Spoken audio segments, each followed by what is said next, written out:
Long live, Bumagra, long live, Promotion of Ogotan Shagatom, Promotion of Ogotan Shagatom, Promotion of Ogotan Shagatom, Bumagra, long live, Promotion long live, Promotion of Ogotan Shagatom, CPMDGP take for it, Promotion of Ogotan Shagatom, Bumagra ki, Bumagra ki.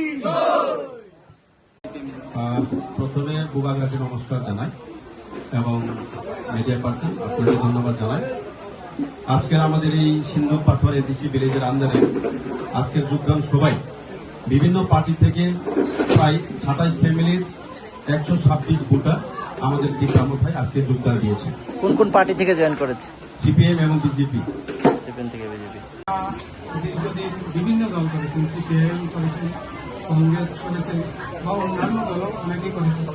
যাই হোক, সার্বিকভাবে এখন ত্রিপুরা রাজ্যের যে অবস্থা, সেই অবস্থার মধ্যে আমি মনে করি ত্রিপুরা মাথা ছাড়া বিকল্প ত্রিপুরা রাজ্যে জনগণের স্বার্থে বা কল্যাণে কোনো দলকে আমি খুঁজে পাচ্ছি না। মূল কারণ হলো দীর্ঘদিন আমরা সিপিআইএম করার পরেও আমরা দেখলাম অনেক সমস্যা রাজ্যে রয়েছে।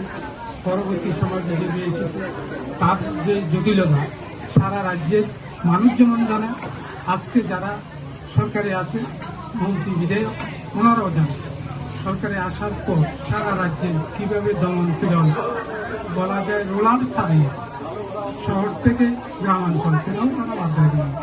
যার কারণে এখন ত্রিপুরা রাজ্যের পাহাড়ি বলুন বাঙালি বলুন অন্য যে কোনো দলের লোক নতুনভাবে ত্রিপুরা মাথায় জয়েন করার জন্য বিভিন্ন পঞ্চায়েতে বিভিন্ন ভিলেজে তৈরি হয়ে আছে। কিন্তু এটা নির্ভর করবে ত্রিপুরা মাথার যারা কর্মকর্তা রয়েছেন অত্র অঞ্চলে বা এই বিভাগে সবাইকে সেইভাবে খুব ধীর এবং সুবুদ্ধি পরামর্শ করে এগিয়ে যেতে হবে। সাথে এই রাজ্যের নতুন অনেক নির্বাচক মণ্ডলী ত্রিপুরা জয়েন করার জন্য অপেক্ষায় রয়েছে। না, এগুলি হলো রাজনীতির কতগুলি প্রেক্ষাপট। কোনো একটা দল যখন তৈরি হয় তার একটা মূল ইস্যু লাগে, এটা অন্য কোনো বিষয় না। আমি যদি আমার যদি লক্ষ্য যদি ঠিক না থাকে তা আমি ভুল পথে পরিচালিত হই। লক্ষ্য নিয়ে আমি সামনে এগিয়ে যাব। যেমন বিজেপি, তাদের একটা লক্ষ্য ছিল বিশ্ব মানে হিন্দুদের উপর একটা টার্গেট করে তারা এগিয়েছিল। কিন্তু বাস্তবে কি এখানে হিন্দু ছাড়া অন্য লোকরা তো আছে না, সেখানে মুসলিম আছে, খ্রিস্টান আছে, হিন্দু সবাই আছে।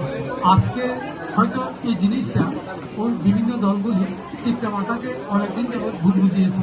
কিন্তু মানুষের নিজের অভিজ্ঞতার নিরিখে আমি যেমন বুঝতে পারছি এই রাজ্যে আরও অনেক আমার মতো কর্মকর্তা রয়েছে বিভিন্ন রাজনৈতিক দল, তারাও বুঝতে পারছে। যার কারণে আগামী দিন ওসব কথা কাজ হবে। আপনি কোন বিধানসভা থেকে জয়েন করেছেন? আমি